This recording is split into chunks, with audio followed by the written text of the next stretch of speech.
Y su esencia. Para iniciar, esta proviene del término griego, de dos términos griegos. El primero, que es fenómeno, es aquello que se muestra, y logía, que proviene del logos, del término logos, que es pensamiento, significa pensamiento. Pues bien, la fenomenología es una ciencia de la filosofía que se encarga de estudiar todo lo que está relacionado con los acontecimientos, que rodea a cierto objeto, relación con el medio ambiente, la forma en cómo se dan las cosas y cómo influye en este objeto en el fenómeno. Por lo cual, la fenomenología es la expresión de intencionalidades experimentadas por un sujeto. Por un sujeto en su conciencia, en su realidad. Mencionamos al autor Husserl, que nos habla de la experiencia intencionada. Manifiesta como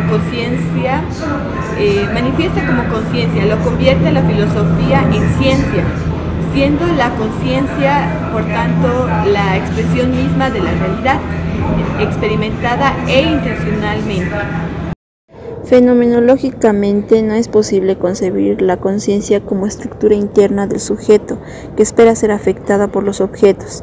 Toda aprehensión que la conciencia tenga del objeto constituye ya una actividad de ésta, así sea de manera pasiva, la conciencia preconstituye objetos. Husserl define la conciencia como un conjunto de actos que se conocen con el nombre de vivencias. Esta conciencia tiene la peculiaridad de eliminar toda referencia a una existencia real de las cosas, es decir, la conciencia no percibe objetos reales, sino que aprende objetos, que se denominan fenómenos. La intencionalidad es la característica más importante de la conciencia fenomenológica. Las vivencias intencionales se dan de diversos modos. El modo como una mera representación de una situación objetiva, mientras su objeto es distinto del modo como lo hace el juicio, que considera verdadera o falsa dicha situación. La fenomenología también es un método, a diferencia del método cartesiano que tomaba por real todo aquello que fuera primero dudado y luego pensado de manera clara y distinta. El método fenomenológico toma por real todo aquello que es pensado de manera clara y distinta y puesto en perspectiva temporal.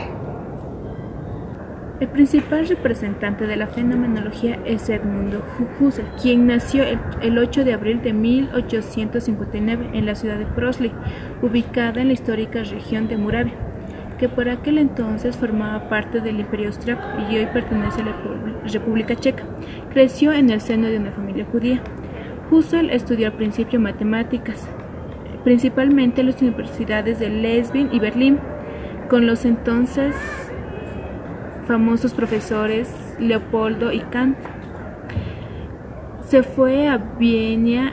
Bajo su supervisión escribió sobre el concepto del número en 1887, lo que serviría de base para su primera obra importante, Filosofía de la Aritmética, en 1891. Tras una caída sufrida en el otoño de 1937, enferma de pleuritis y muere el 27 de abril de 1938 en Friburgo.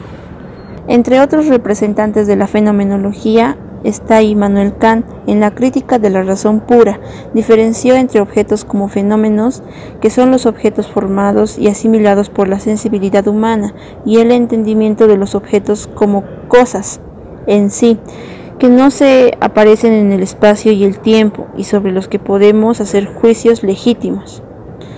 Otro autor es Martin Heidegger, quien criticó la teoría de la fenomenología de Husserl mientras trataba de desarrollar una teoría de la ontología que lo llevó a su teoría original del Dasein, el ser humano abstracto, en su gran obra Ser y Tiempo. ¿Cómo influye la fenomenología en trabajo social? El trabajo social, como parte de las ciencias sociales, también asume estos métodos para destacar y ubicarse específicamente en la exploración y descripción de estas contribuciones humanas que son asumidas como cualidades. En otras palabras, el trabajo social asume la fenomenología como un proceso metodológico de intervención y de reconocimiento de su interacción profesional, lo que implica de la construcción interactuante desde y para las posibilidades del colectivo, en el medio en el que se interactúan en el caso tratado. Así, la fenomenología como la hermenéutica están presentes en la acción metodológica del trabajo social como profesión, lo que implica incorporarse participativamente, además de articularse contextualizadamente al fenómeno del tratado. Entonces, el trabajo social desde la fenomenología se constituye como un enfoque participativo y contextualizado que integraría en lo posible ambas variables en un solo proceso.